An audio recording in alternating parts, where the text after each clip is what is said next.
My name is Mary Gallagher and I am an alcoholic. And I'm so grateful to be here and grateful to be sober. By the grace of God, Alcoholics Anonymous, love and fellowship and good sponsorship, it hasn't been necessary for me to take a drink since the 10th of August 1984, and for that I am truly grateful. I would like to thank, first of all, Dave McKay for calling and asking me to come and speak. Thank you very much. It's always an honor and a privilege to do service, Dave. And I'd like to thank Bill and his committee for this. It's just beautiful. I'm sorry I haven't been here since it started. And I'd also like to thank Jason and Alison for picking me up and being so gracious. And it's good to see my friends. I see some friends here. We were together at a conference in Hawaii. And some friends, we were just together in El Paso. And Cliff and his wife Pat. It's quite funny, you know, Cliff walked past me and he said, "Glad you could stop by." Well, what happened was I got to the airport last night.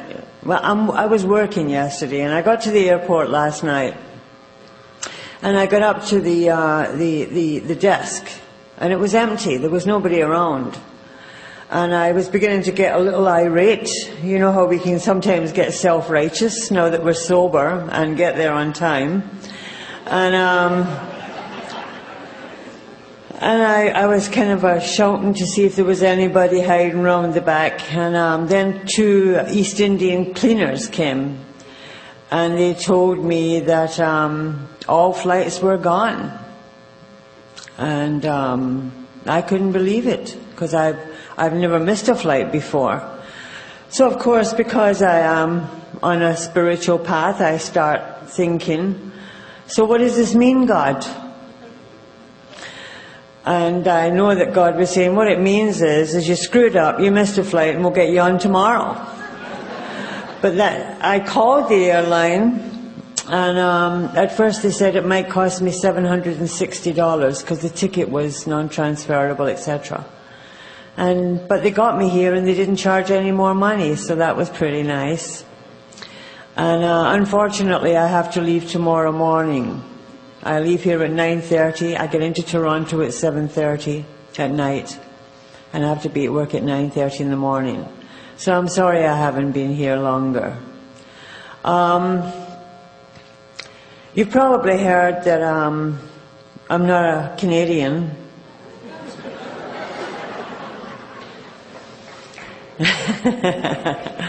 I kind of found Canada the way Columbus discovered America.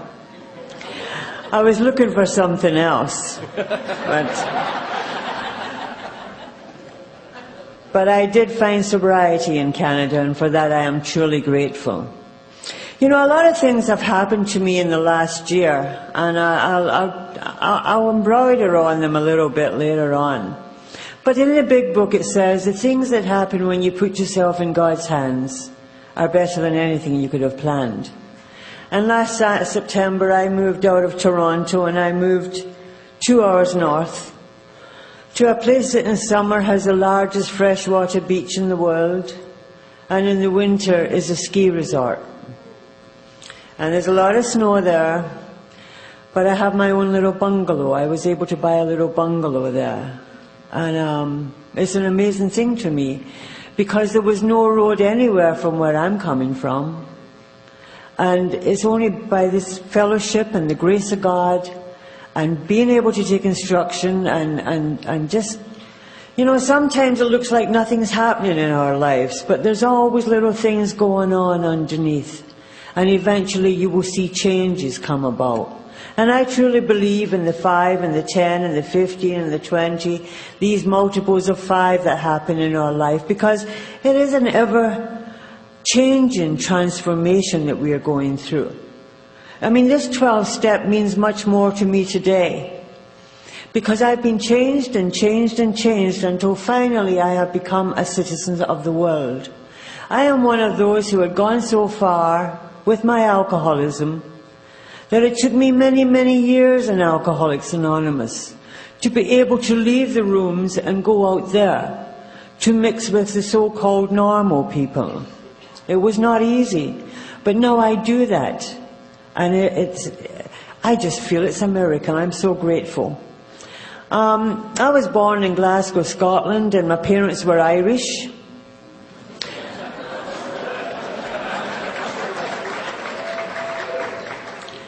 And I used to think that's why I was nuts.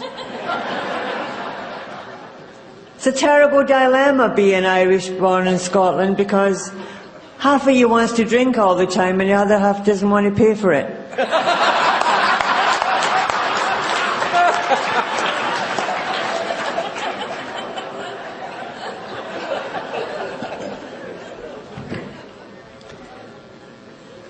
You know, we just had in one of our readings that nobody likes to think he is mentally different from his fellows. Well, I always knew I was mentally different. I knew from before I drank. I knew I was mentally different from just as soon as I could think. And how did I know that? Because people were always saying to me, "You are mentally bizarre." From I can remember, people were looking at me and saying, "There's something seriously wrong with your head." And long before I drank, people used to look at me and say, "Have you been drinking?" And I hadn't even thought about it then. I was back in Scotland last year, and I said to my family, "When did you notice there was something different, about me?" And they said, "Oh, we always knew you were odd and bizarre, dear." Always. Now, I don't know if I can take their judgment, because, you see, I come from a very odd family. They're here, but they're not all there, if you know what I mean. For example, I have an aunt, and she can be sitting having a cup of tea, and all of a sudden she freezes in time. And people will say, "What happened to her?" My family will say, "She's just away, she'll soon be back."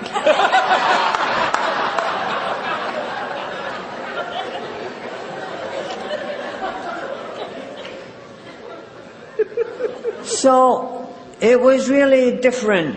There was never alcohol allowed in my home, but all the men, my uncles and my grandfather, they were what I would call weekend alcoholics.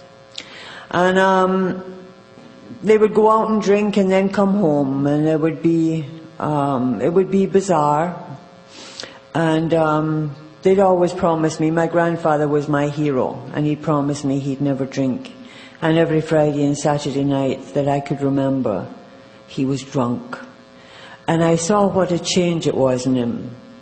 And every Friday and Saturday night, my grandfather would come staggering down the street, walking that walk that the drunk walks, from east to west.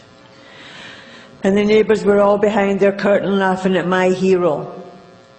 And my granny was behind her curtain with a rolling pin and a rosary. And every Friday and Saturday night there would be war in my home. And I said, "I will never drink. I don't want my family waiting with weapons behind the curtains for me." And I swore I would never drink. I was born with something a lot of alcoholics have, although you will never hear Al-Anon give us any credit for it. And that is, I had a high IQ. And the only thing a high IQ has done for me is I've never completed anything I've ever started. When you have a high IQ, you're restless, irritable, and discontent. And you get bored very quickly. And anyway, because of this high IQ, I was sent to a convent to be educated by the psychopathic nuns.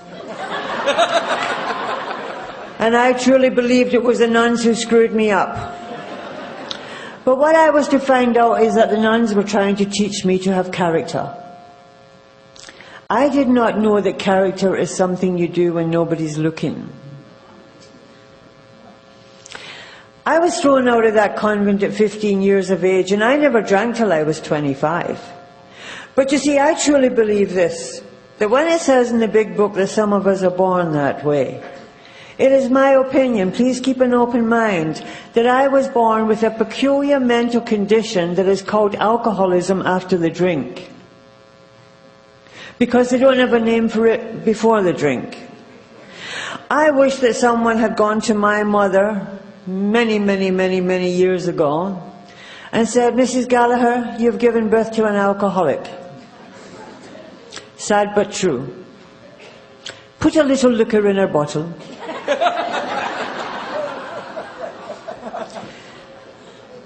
Feed it to her as she's growing, and you will have the only hassle-free life you've ever known. And then she will get to an invisible line, get her to AA. No one was there to tell my mother that. So my mother spent all of the time, all of the years that I lived with her, pretending to read a piece of paper, a newspaper, and looking at me from behind it like this.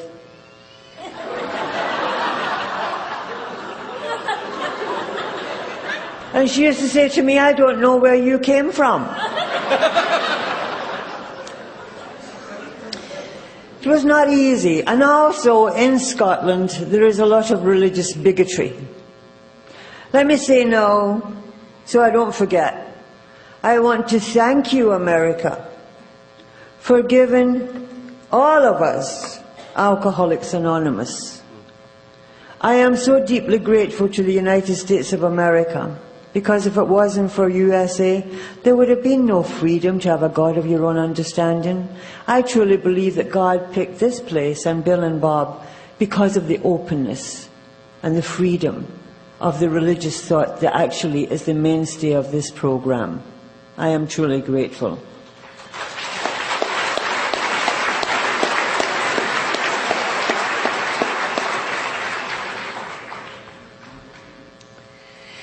So with this religious bigotry, what happened is if you were Irish Catholic, you were a second-class citizen. And I was very angry about that. And I used to fight. And I used to get into lots of fights. And I was a very sensitive young person. And if you didn't love me, I would beat you up.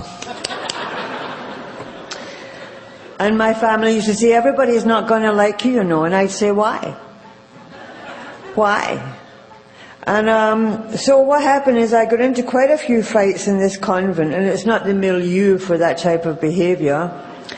And just before I was expelled at age 15, the Mother Superior took me up outside her room, and she said, if you read that sign up there, it might do something for your measly little life. And I read the sign, and it said, of courtesy it is much less than courage of heart or holiness, but in my walks to me it seems that the grace of God is in courtesy. Now way back then I wanted nothing to do with the grace of God nor courtesy, but many years later it was to come true when I came through the doors of Alcoholics Anonymous and you gave me courtesy. It was through the grace of God that you were able to give me courtesy and bring me in here so I could get well. And I'm so grateful. I eventually went down to London, England. I was very angry with the English as well. I used to say, I was trying to get home rule for Scotland, and it never worked. And I used to say, if the Americans could get freedom from the Crown, why can't we? And I just generally, I was angry at everybody. I seemed to be looking for something to project this anger onto. And I thought the English had screwed the Irish and the Scots out of our natural rightful heritage. So I went down to London, England, and I joined British Airways. And I had on the British Airways uniform and I was looking good. But in the inside I was beginning to fragment. If you ask me what is the condition of what I believe is the alcoholic prior to the drink, which is a very specific type of personality, I would say to you, it's a feeling of never being a part of the world. It's a feeling of being somehow inferior, yet feeling better than. It is a feeling of being on the outside looking in. These were all the feelings that I had inside of me. And I also felt as if there was something that was wrong with me, and I couldn't put my finger on it. It was like there was something missing in my makeup, and I didn't know what it was. But I thought that if you looked at me, you would know. If you looked too closely, you'd know that there was something missing in me. So I used all the type of behavior that we use to cover it up. I became an exhibitionist, I became loud, I became a party girl, and I tried to cover it up. But when I was 21 years of age, I went to 2 psychiatrists in London, England, and I told them how I was feeling, that I was having panic attacks. If you read Bill Wilson's biography, you'll know before he drank, he had panic attacks and palpitations, and I was having all of those. And I sat down and I told these English psychiatrists about this and asking for help. And they looked at me and they said, "You're Irish, for God's sake." I don't know what that meant. Anyway, it became so unbearable, and nothing was taking the focus off of me. Everything was about me. So I did the next best thing to drinking I could think of, and I got married.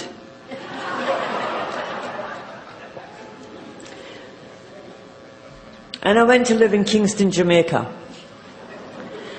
And I married a nice man. He was a nice man.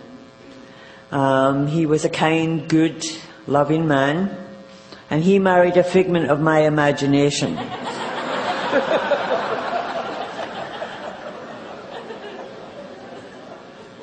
And it was a good life in Jamaica. Things were good. There was maids and gardeners.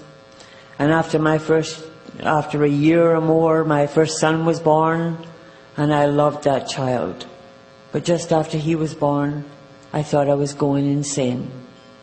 I thought I was losing my mind. I thought that I was about to implode into a million pieces, and I had nothing to hang on to. And somebody said, "Have a drink." And I drank it. And for the first time in my life, my skin fit. Dr. Silkworth said that men and women drink because they like the sense of ease and comfort that they get. That gave me such a sense of ease and comfort. You could have taken someone who was exhibiting all the nervous conditions and ways of being that I was, and at that pivotal moment, given them a drink, and it would have done nothing for them. They would have gone into what I believe would be full-blown psychosis and taken off to the mental institution. I have something that sits deep within me, be it in my soul, that is waiting for a drink to make me feel at one with the universe and to make me feel mentally whole. And that's what alcohol did for me. Jamaica has 151 proof rum. It is beautiful. I loved it very much. Now, when something makes you feel, remember that I had been going along in my life for 25 years trying to suck it up, having a terrible time with crowds of people or just mixing generally, and envying those who mixed with ease and comfort. You give me 2 151 proof rum, and I am at ease, I am magnanimous, and I am awfully friendly. So I drank every day. I don't know what it is to have a social drink. I drank every day on a daily basis, and I drank a lot. And I had an amazing tolerance. And after about 4 or 5 years, my second son was born. And I loved that little boy too. But you see, I had become a drunken mother, an alcoholic. And people in Jamaica who used to call and say, "Mary, I'm having a party," and invite me, No, they would call and say, Mary, I'm having a party, please don't come. Because I would go to these parties amongst all these very nice, I have an innate ability for making benign, well-adjusted people behave like morons. It's just a natural ability. So these people now just told me, say, Mary, I'm having a party, please don't come. And I wouldn't go. And then I would go. And then I'd get into trouble. And then I would start fights. And my husband came from a very nice family, and they came to me one day and they said, you are embarrassing our family name. We have an old, hundreds of years old family name in Jamaica. And you are casting aspersions on it, and we want you to do something with yourself. We don't know what's wrong with you. And you won't go to they were Catholic, they said, you won't go to church, you don't believe in nothing.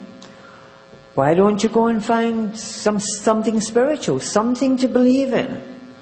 And I did, and I went, first of all, I went to the Baptist movement in Jamaica, and please keep an open mind, I have lots of respect for religion.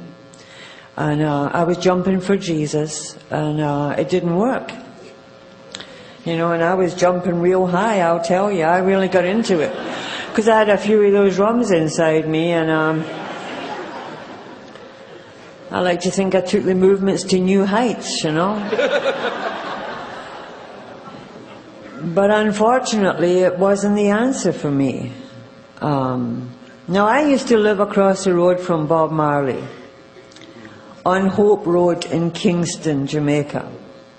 Somebody had given Bob an old great house to live in.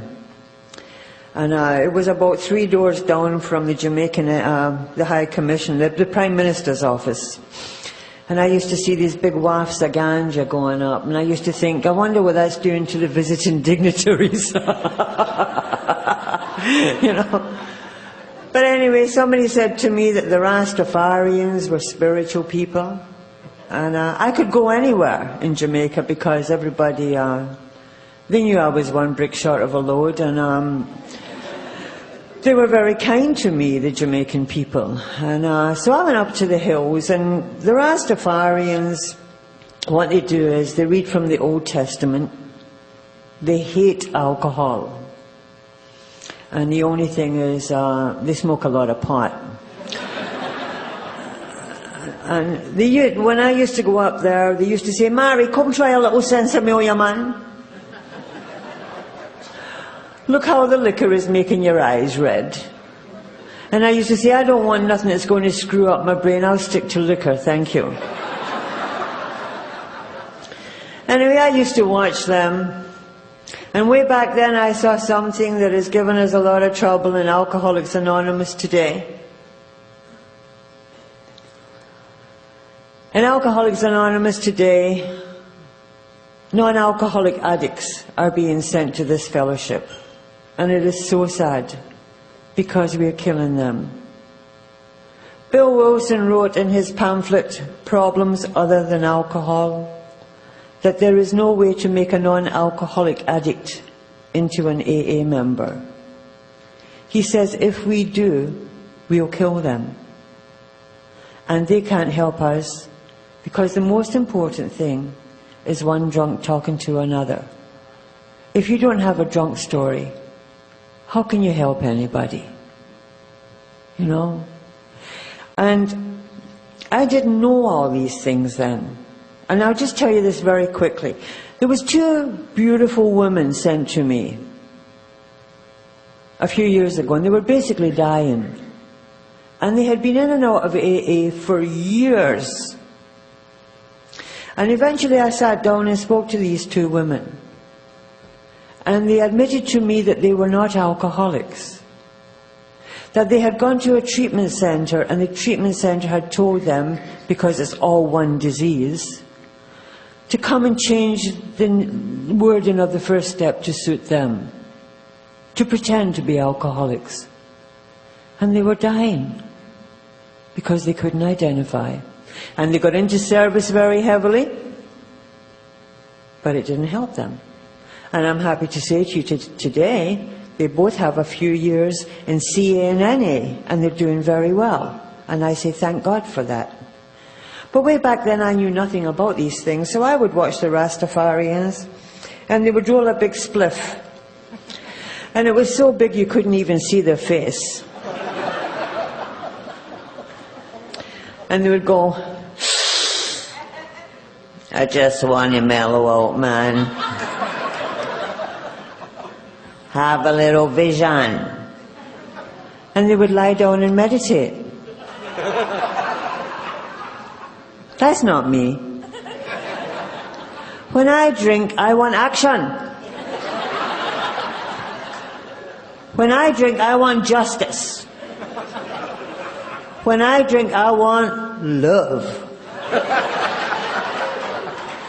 I will eventually end up lying down whether I want to or not. But not right now.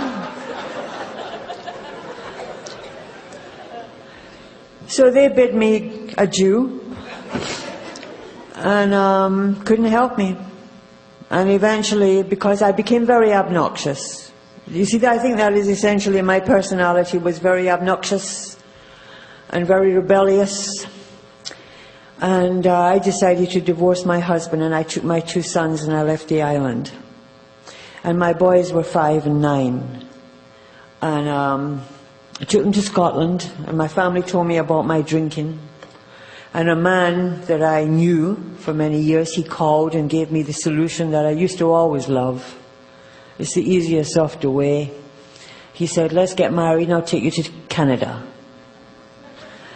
I love those types of solutions. And I said, what a good idea.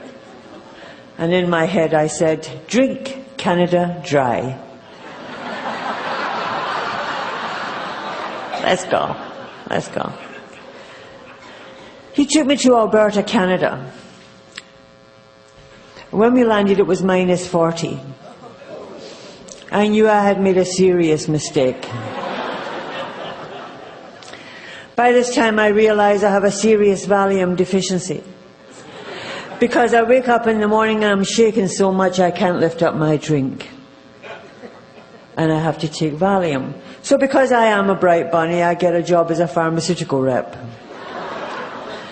The man I married was my second husband, Jerry. He was a nice guy. But he used to I used to say to him, why don't you get a job? And he'd say God would provide. So I sent him off for God to provide for him elsewhere. You see, way back then, when I didn't know enough about love, when I did not know that I have to honor another human being as God's child, and that we are all equal in the sight of God, then what would happen to me is I would fall in love, because I loved that high. I loved the magic. And him and me would be like Velcro,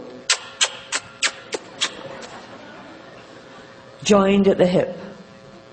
And then after 6 months, thrill is gone, and I'm off looking for that ding-a-ling-a-ling someplace else. I had no loyalty, none.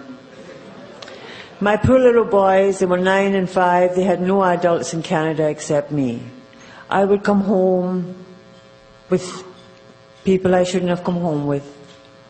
I never ever physically abused my children, but they saw things that no innocent child should ever see. And I didn't mean to do that. And I took away their innocence. And I'll never be able to give that back to them. And I got fired from the job. I crashed the company car one too many times. And I started crying for help. And when I cry for help, I get a rampant case of alcoholic telephonitis. I don't know if there's anyone in here has ever suffered from that. Alcoholic telephonitis is a phenomenon that never attacks in the day. It usually approaches around midnight. When you're sitting alone with your jug and you want to call somebody and tell them how you've been screwed by the world. But you don't want to call anybody nearby because they might come. So what you do is you call other countries, you forget there's a time change, they pick up the phone, you pass out, and you don't know who's called or who you've called. And my family came and told me I had early menopause and put me in detox. And in detox something wonderful happened to me. It was just me and 5 native Canadians. And they told me that they were in to dry out for the summer. And they held my soup to me and my coffee to me when I was shaking too much to hold it by myself. They told me that they drank because their spirit was broken. And I could identify with that at some level. Because many years later, when I was reading the Bill Wilson, Carl Jung correspondence, and Bill Wilson had written to Dr. Jung in 1961 to thank him for being what he said, one of the co-founders of Alcoholics Anonymous. Because he said that we were beyond human aid, alcoholics were. And Dr. Jung wrote back to Bill.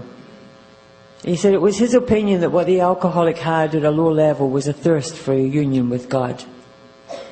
He said that the formula for the alcoholic is spiritus contra spiritum, which means spirit against spirit. That makes absolute sense to me. You see, I couldn't stop drinking spirit until I got the infusion of spirit through the fellowship of Alcoholics Anonymous. It is truly spirit against spirit. But I got out that detox and I decided to go back to Jamaica. I wanted things to be the way they used to be. I took my 2 sons, I went to Jamaica. Their father had married again. I was a hopeless alcoholic when I went back to Jamaica. Their father asked if he could have my children for a week, and they were gone for 13 years.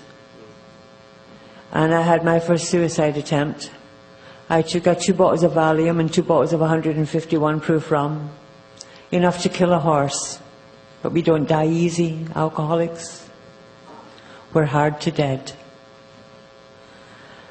And they pumped out my stomach and took me up to Kingston Hospital in Christmas in Jamaica. And the psychiatrist came and saw me after they'd pumped out my stomach and told me something that was very observant, intellectually correct, and definitely relevant to my condition. The psychiatrist said to me, "You mustn't do that anymore."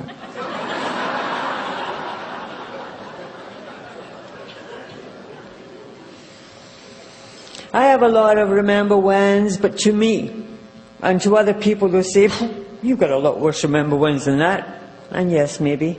But the one that sticks in my heart is that I was living in an old run-down hotel in Kingston and drinking all the time and finding tourists.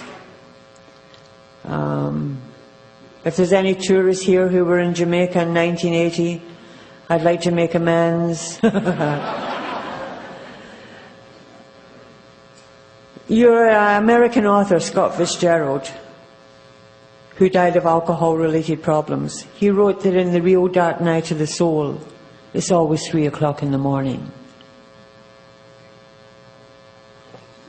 It was always 3 o'clock in the morning for me.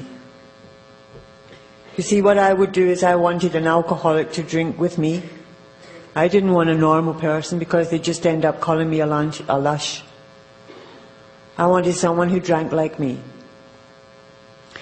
to go through the night with me. Not because I wanted sex or passion. I wanted someone to go through the night with me because the loneliness was like a knife cutting through my heart. And also, when him and I drink together, I begin to look beautiful to him. And he begins to look real good to me. And we wander off into the enchanted cottage. And things become possible as we drink. We will be able to have maybe just 1 or 2 drinks like normal people. We will get our place back in society. We will get our dignity back. We will get our children back. We maybe even get a new husband or a new wife. But by God, tomorrow morning things are going to be different. And then the sun would come up. The pitiful and incomprehensible demoralization of being with a stranger one more time. And I walked out with one of my escorts, and a car passed by with my 2 sons, my ex-husband and his new wife. And the shame was beyond endurance. And the father came and gave me $3,000 to get lost. He said I had to leave the island or he would kill me. And I did. I went to Florida to drink myself to death. It is very difficult to drink yourself to death. I got a little apartment, I'd drink and pass out, and they'd steal my furniture, they'd steal my clothes, they'd take that which I had to give and that which I did not have to give. I had to drink all the time. I had to drink all the time because if I didn't drink all the time, I would fall apart with shaking. I had to drink all the time because I wanted no recall. I wanted no consciousness. I ended up living at the bottom of Lincoln Road on Miami Beach, selling my blood for $20 a pint. My nickname on Skid Row was Ugly. And I never ever thought I would get there. And yet again, why shouldn't I get there?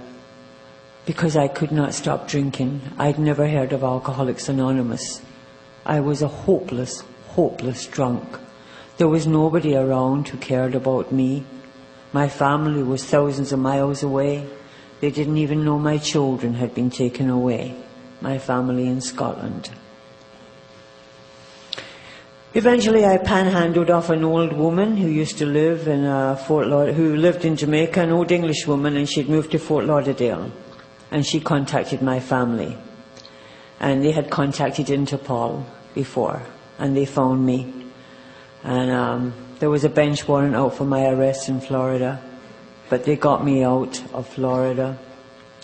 And when they tried to get me shoes, I had been wearing, because my feet were so swollen, I had on 10.5 flip-flops, rubber flip-flops, which had become embedded in the soles of my feet with the heat. And they had to be dug out, the soles of my feet. And that is where alcohol took me. And that is why to be standing here, I cannot believe it. I am so grateful to God and to Bill Wilson and Dr. Bob and all the members since that I am here, because my life on Skid Row, to put it very bluntly, was like going through a sewer in a glass-bottom boat. I went back to Canada and started going into the mental institutions, because now what happened is when I drank, I became crazy and I wanted to hurt people, and I had so much rage and anger inside of me. And a man I had known for a long time, he felt sorry for me. He said, "I'll look after you, I'll help you." Another really nice man, John. The first time I tried to kill him, they took me to a psychiatrist. And the second time they put me in the mental institution. And I am a retread in the mental institution. And in the mental institution, they cannot diagnose chronic alcoholism because we never tell them the truth. We never tell them the truth. You know. And you know all the alcoholics in the psych wards and in the mental institutions. We all have 3 or 4 packs of cigarettes clutched in our sweaty little hands. And we're just shuffling along there, so full of medication, we don't know what time of the day it is. I mean, the only excitement people like us ever get in the mental institutions are when we drop our cigarettes on our paper slippers. And we're too drunk to do anything, you know, except watch it burn. A psychiatrist, I had several diagnoses. I had diagnosis of schizophrenia, because sometimes I would be like that. I had diagnosis of a manic depressive. I was treated with all kind of drugs. And I love being institutionalized, because I get oblivion compliments of the government 22 hours a day. They just wake me up for my meals. Why would I want to live like that? Because oblivion is what I seek by this stage. Because there is no road back for me. I want oblivion, I want to be looked after, and I don't want to go out there where people expect me to behave like a normal human being. How can I with my life? I never was able to from I was born. How can I know? And there was an excellent psychiatrist, and one day he came to me. I'd been taken to the mental institution by the police. I was in a lot of trouble, and he kept me in there for a long time. And when I got out, I had to go to court. And he had to write a letter to keep me out of prison, or to present to the court. And in that letter he said I had 3 diagnoses: chronic alcoholic, abnormal personality, and depressive. And that just about says it all for me. One night I was sitting drinking myself sober, and I picked up the phone and I phoned AA.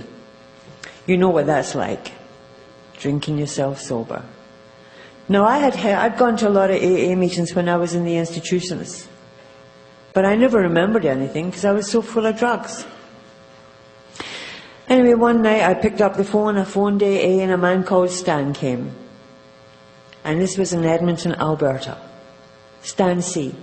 He had 29 years sobriety. And he sat and he told me his story. And I told him a little bit of mine. And this was like 3, 4 o'clock in the morning. And he said, "Mary, I think you're one of us."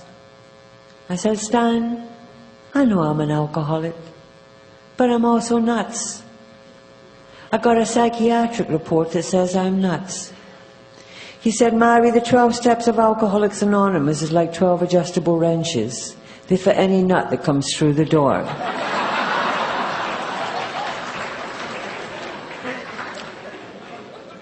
Those are words of wisdom.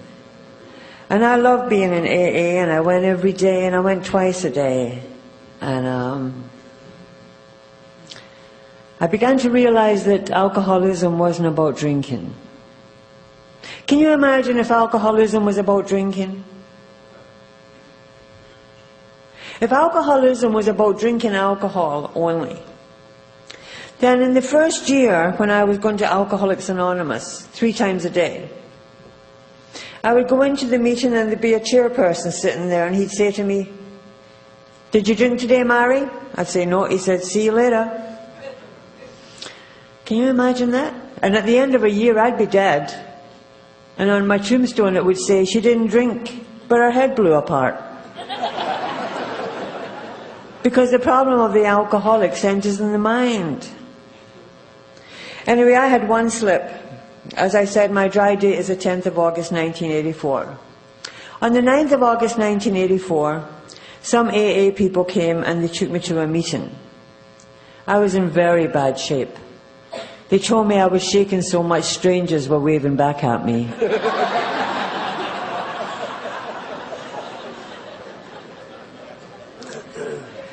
And that night a little gal called Linda spent the night with me. She had 12 years sobriety. And the next day she said, "I'm going to leave, you know, because you're a loser. And I only stick with winners in Alcoholics Anonymous. But before I go, I'm going to ask you to kneel down and say the 3rd step prayer." And I said, "Sir, I don't kneel for nothing." And then something said, "Think of your children's eyes." And I knelt down and I held her hand and I repeated the 3rd step prayer after her. And from that moment to this, I have had no desire for a drink. Absolutely none. Some unmerited gift of grace was given to this undeserving person. It must be dreadful to be in AA and still want to drink. I don't know ever how I could have done it, but you know, it is possible, but I couldn't have done it. I think that's why we have Bill and Bob. You know, Bill, he never wanted to drink again, and Bob seemed to be always thinking about drinking for the whole of his 15 years, and yet being an active member and helping so many people. But whatever happened to me, I haven't wanted to drink since the 10th of August 1984. Now, does that mean I'm well? I don't think so. You know, I was not well long before I took a drink. And there's a lot wrong with me, about which a lot has to be done. And I got very active in AA in Edmonton, Alberta. I had a wonderful sponsor. I believe very strongly in sponsorship. I need my sponsor more today than I've ever needed a sponsor, because I have more to lose today. And because I'm changing all the time, because I do the work.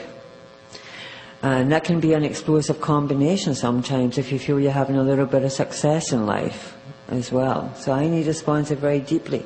Way back then I knew intuitively, and I'll say it today. If you said to me, what is the key to sobriety? Apart from God, the 12 steps, the fellowship. I would say to you,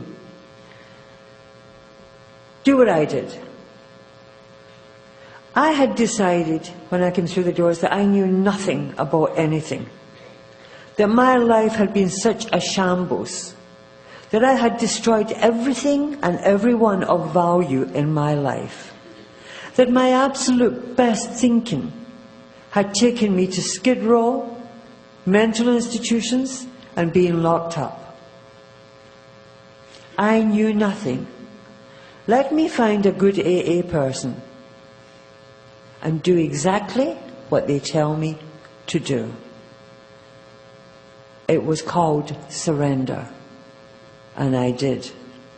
And not one of the few sponsors I've had has ever told me anything that has turned out wrong for me to this date. I couldn't get back to a God of my understanding. I found that very difficult. And Bill Wilson was my higher power for a long time. Because I loved Bill Wilson. I loved everything he wrote. It spoke straight to my soul. He was like a piece of velvet for me, reading Bill Wilson.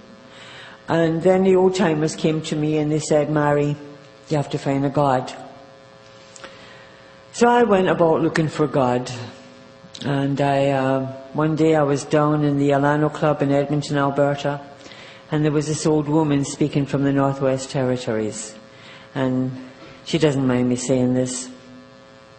She was the most spiritual woman I'd ever heard, except she was saying things like, as a drunken woman I never went to bed with an ugly man, but I sure woke up with a few. She said, but I don't do it anymore because I am a lady in Alcoholics Anonymous. And I went up to her and I said, who is this God you have? I'm looking for God. She says, Mary, my God's called Harold. I said, Harold? I was expecting something fantastic like Zeus. She says, well, you know that prayer, Our Father who art in heaven, hallowed be thy name.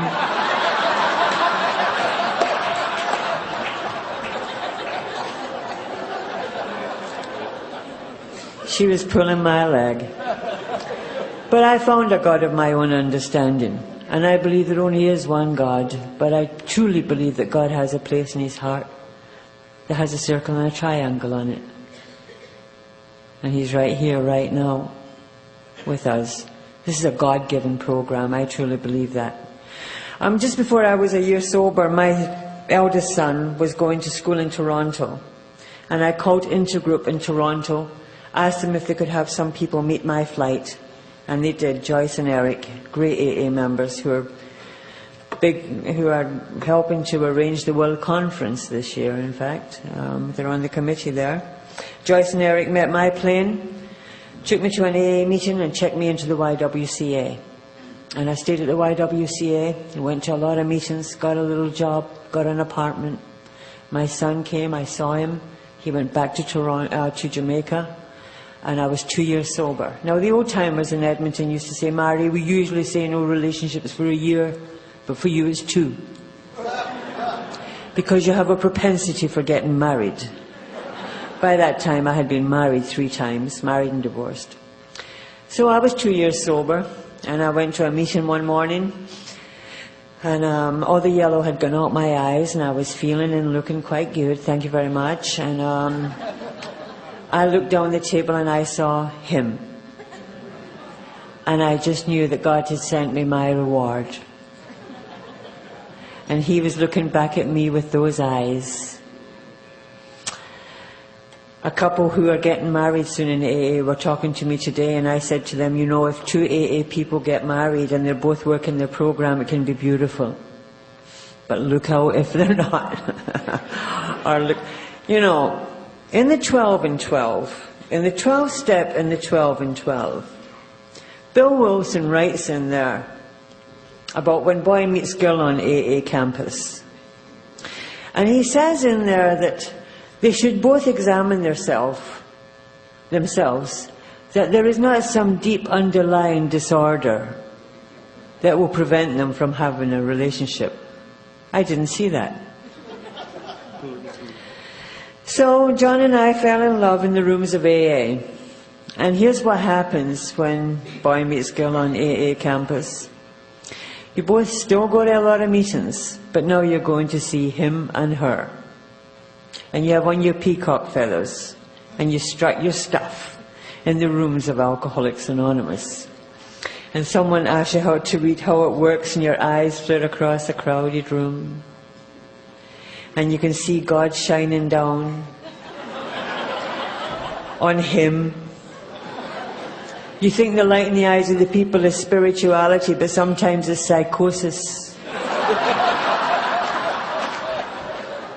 I'm talking about mine too, because like attracts like. See, when I was 2 years sober, I was not well. I was a great AA. I was an AA soldier. And I went to a lot of meetings, and I did a lot of service, and I did a lot of good stuff. But I was still a banana, man, let me tell you. Whew, way out there still. And of course, I'm going to attract somebody like that. I'm not about to be attracting a spiritual giant when I'm like that. We attract our... Think about this. There is a school of thought in psychology that says we attract our insides on the outside. Think about it. So anyway, what happened with John and I? We fell in right, and as I say, I'd go to meetings and I'd see him and I'd be reading How It Works, and I could imagine him and John and I walking off into the sunset under the circle and the triangle. Just blessed and whole and beautiful.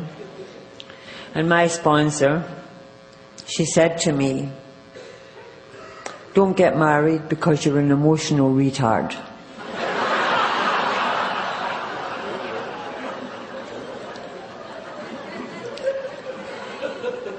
And I knew she was jealous. I knew that. So John and me eloped. We got married in Florida. So here's what happens. When you fall in love and you both haven't had the personality change, and it's not just one time round the steps. Some of us need a lot of personality change. I just happened to be one of those people. And so did John. So we had a little personality change, but not enough. And here's what happens in the close proximity of marriage when you're both still sick.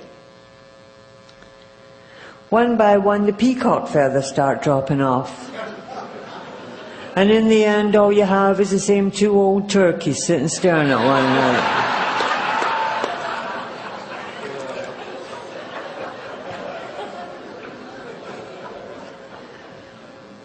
I had to get out of there because we were psychologically killing each other. And I went back to the Y. I was 5 years sober. I got a little job. I surrendered and said, God, show me the way. I have a little prayer I say. And I really mean it, and it takes courage to say it. It is, God, give me what I need and take away what I don't. And you have to say that with no reservations. And I got a little apartment, got a good job, and then I got a call from Jamaica saying that my children were acting up and they were living with their old granny, that they'd been kicked out of the father's house.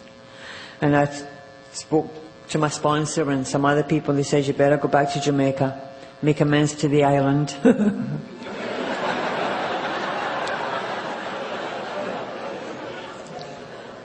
So I did. I went back to Jamaica, and my eldest son, I sent him to Broward Community College in Florida, and my youngest son wanted to go to Europe, and I worked with the poor people down there. I had started writing. I had become a freelance journalist, and I spent 2 years there. And it's at that time that Clancy started sponsoring me. I didn't want to drink again. I was active in AA. There's not a lot of long-term sobriety in Jamaica, but there is a lot of AA meetings. And what happened to me is I was about 9 years sober, and I was beginning to think I was maybe still something wrong with me upstairs. And the wonderful woman who was sponsoring me, Renee, she's now got 47 years in Canada. She's 47 years sober. Renee said to me, I have never felt like that in sobriety. I think you should contact Clancy. And I did, and Clancy was wonderful to me. And he'd call me, and he'd send me down tapes, and whenever I had something to ask him, I'd phone him from Jamaica, and he'd call me back. And he sponsored me when I went back to Canada for a little while as well. And now I have a wonderful sponsor called Norma. But I'll tell you this, if it wasn't for Clancy, I don't know what I would have done, because I truly thought I was losing my mind again. And it was just something that he could really identify with and help me. I've never stopped going to AA. I've never stopped doing all the things I have to do. But some of us are sicker than others, and it takes longer for us to get well. When I went back to Toronto, the husband I had married, John, he asked if I would sign a separation agreement. And we signed a separation agreement, and I went to live in the same building as him, because we were still friends. And one day I was supposed to meet him, and I couldn't get him on the phone. And I went upstairs. I still had a key for his apartment, and the door was bolted on the inside. And I had a neighbour and my son knock the door down, and found John lying on the ground. He'd had a massive stroke, and he'd been lying there for 2 nights and 3 days. And I held him, and I said, if he lives, I'll look after him. And that is how God gave me a living amends to do. You see, I have done many, many, many, many, many amends. I've had to do amends to dead parents, because my parents were both dead. They didn't know if I'd be dead on the street or if I'd ever find sobriety, and they died without knowing that I had found sobriety. And I had to find ways to make amends to those parents of mine. And I'd never looked after anybody. My children had been taken away. So what happened is John was in hospital for 2 years. He had massive brain damage, and people said he'd never get better. And half his brain was gone. He couldn't speak, and he couldn't understand the spoken word, and he was brilliant. He was such an intellectual. And I didn't believe them. So I had him rehabilitated. I put him in a... He used to try and beat people up. He was still a good alcoholic. But I took him home, and he did just well. I mean, he could never speak again, and some people say he couldn't understand, but yes, he could. He had his own key. He'd go out and sit in the front. He'd watch people, and he could go back in with his key, and he could draw me maps when we wanted to drive up and down to Florida. I have a funny little story about John, to show you he always remained an alcoholic. There's only 2 words that he could say. I won't tell you what they are, but it's telling you to go off somewhere.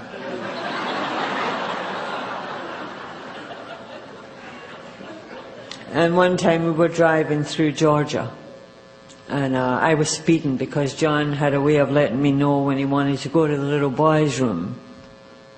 And a policeman stopped us, and he says, do you realize you're doing 100 and odd and a 50 or whatever it was? I said, I'm so sorry. I said, but it's my husband. My husband, he has a lot of brain damage, and sometimes he's incontinent, and he doesn't speak. And the policeman said to me, and he looked at me, and John said those 2 words.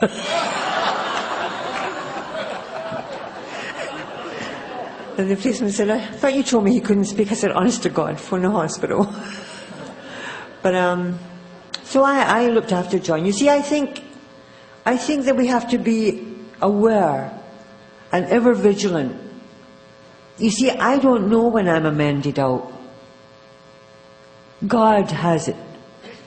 It's in the mind of God. No, not in the mind of anybody else. I'll do everything that I'm told by my sponsor to do regarding amends.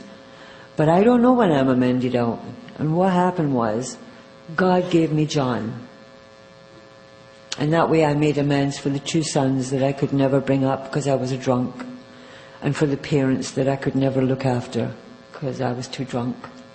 And for all the other people I'd been irresponsible with.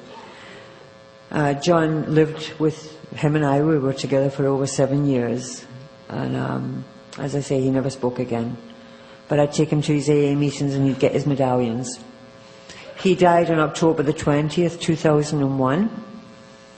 And just before he died, I read him How It Works. And then I held him till he grew cold. And I had finally finished something of worth for another human being through the grace of God and Alcoholics Anonymous. And it was a wonderful thing. And I'm so grateful I was allowed to do that God trusted me, because he was childlike, John was. And I never ever raised my voice to him in all that time, because he was a treasure. It's taken a lot of things to do. I have a little story I'll tell you. You know, as we walk in this journey, we come upon our defects of characters. I come upon my defects of characters in subtle ways. And I don't always get them all at once. I truly believe that God gives me these things to deal with when I can handle them. For example, I had been at home with John for years, and I'd been doing a little freelance journalism. But when I bought this little house last October, my bank manager said, okay, now you have a house, you've got to go work to pay for it. And I hadn't worked for years, and you certainly don't get much for writing, freelancing. So I went back to work last December, and I love it. But what I found out when I went back to work that I never came face to face with is that I still want to be number one, and that I am very competitive. I can't believe it. I'm ashamed of myself.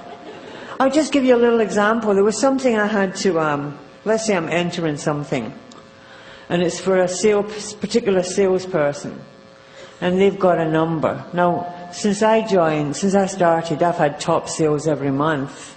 Yes. Spiritually, yes. The grace of God. But anyway, I happened to be entering these figures, and let's say her number's 204. No, mine's is 204, and hers is 201. I said, there's nobody around. I could enter this one, just this one, in mine. Now, I was already way ahead. And in 1 second, I pressed my number instead of hers. You know what happened? The complete system went down. Boom. Boom. You see, the spiritual life becomes as sharp as the edge of a razor. The things that I used to get away with, I can't get away with them anymore. I'll tell you the cantaloupe story. There's another way that I truly believe. Please keep an open mind. This is how the God of my understanding works. I was 9-10 years sober. I go to the supermarket. I see cantaloupes. I really want a cantaloupe. The cantaloupes are $2.50. I say, I'm not paying $2.50 for a cantaloupe. So I get all my other shopping. I'm checking out, and there's a cantaloupe in a paper bag at the end of the counter. And I say to myself, it must be God. I was 10 years sober. I take the cantaloupe home.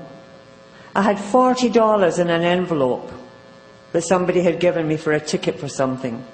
I cannot find the $40. I say, God, the cantaloupe was only $2.50. Where's my $40? Now, I used to be a big-time thief. I have 2 sleepless nights over a cantaloupe. I phoned my sponsor. My sponsor says, "You got to take back the cantaloupe." I said, "I ate it."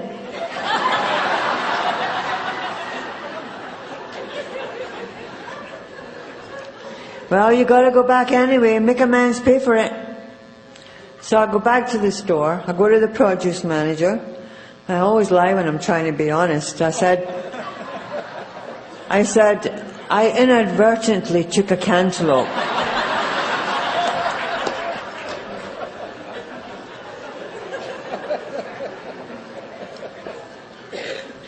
And I'd like to pay for it.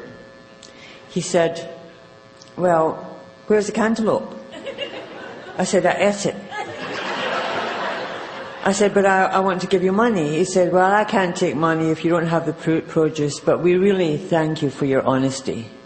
Thank you very much for your honesty." I went home and guess what? I found my $40. This seems simplistic. Does that mean God is playing hide and seek with my $40? I don't know. I'm Irish. I've got fairies in here, for God's sake.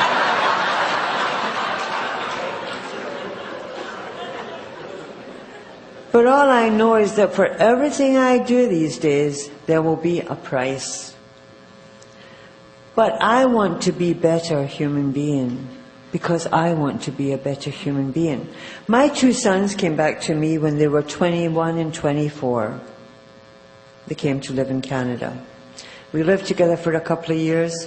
They were driving me nuts because I love them, but they're bananas completely. And they're now both self-supporting through their own contributions, and for that I'm happy. They're both married.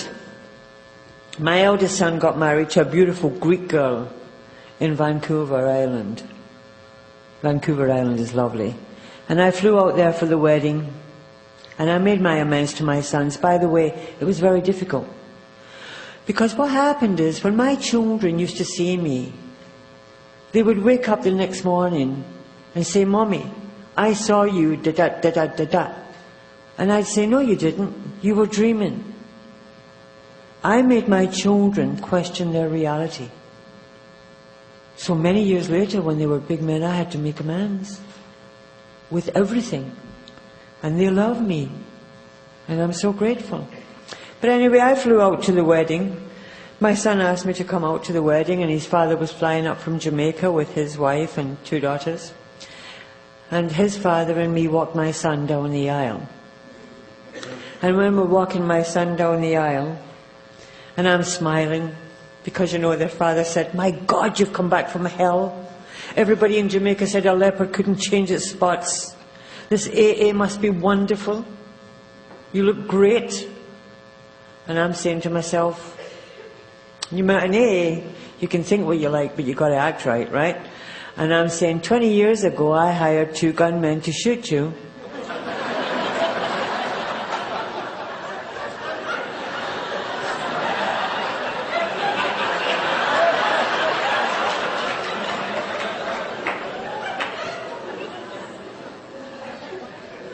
But I was too drunk to carry it out. You were almost toast, my friend. And then a few years ago, 4 or 5 years ago, my youngest son got married in Pickering in Ontario. And my son, Mark, who was born in Jamaica, he got married in a kilt in a Ukrainian Orthodox church. My son in BC has given me 2 little granddaughters. Their names are Nina and Annabella. And the other day, Nina called me and said to me, "Seanma, when are you coming? I can't wait to see you, Seanma." Seanma is Irish for old mother. That's what they call me, Seanma. "I can't wait to see you, Seanma. Look at your picture. I love you more than fresh vegetables."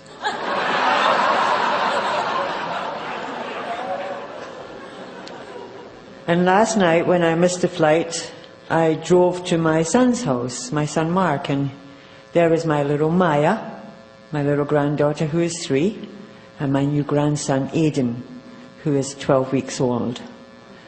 And Maya For the first year and a half of Maya's life, I looked after her.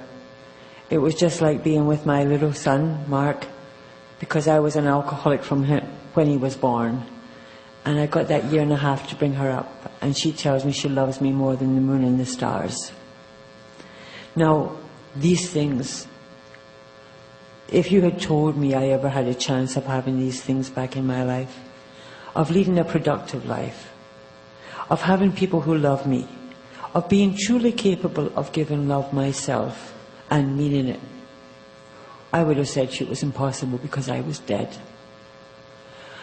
The journey in Alcoholics Anonymous, the journey in sobriety, is so difficult sometimes because we are conscious.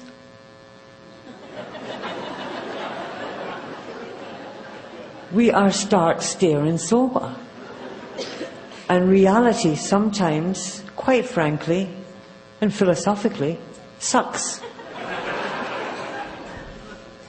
But we are able to walk through it without, I truly belong in La La Land. You know? And yet I am able now to cope with reality because I do what AA. We don't understand what AA has given us yet. This is such a miracle. I bet you if they documented all of the mental cases who never had to go back into a mental institution because of what AA has done, that medication could never... I haven't had medication since the 10th of August 1984. I was told I would have to live on it all my life. That's incredible. And I don't say that to hurt anybody or to criticize. That's not what I'm saying. I had no ulterior motive in making that statement.